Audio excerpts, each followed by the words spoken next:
Andhra Pradesh Power Minister Balineni Srinivas Reddy has made it clear that as long as the YCP government is in power, it will support the farmers.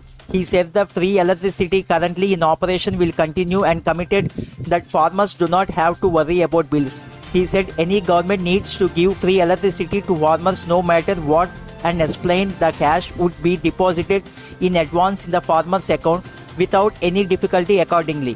Minister Balineni Srinivas Reddy said that the centre has decided to put smart meters for agriculture motors. He said the scheme would be designed to benefit the farmers. He said he would resign as power minister if anyone is in trouble. Minister Balineni criticized the opposition for spreading the false news on the issue.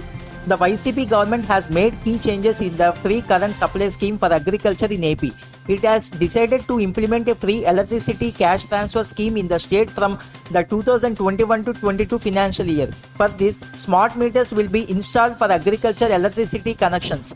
The state government has decided to deposit the monthly bill for those meters in the account of the farmers. Issued guidelines to pay the same amount to the discs. It is estimated that this will cost Rs 8,409 crore every year. Currently, Andhra Pradesh is giving free electricity to farmers for 9 hours. Farmers take the connection to the bore motors through the power line that runs through their fields. There are currently no meters for those farm connections. However, radical changes will be made in this from next year. A smart meters would be fitted to each farm connection and bills will be issued.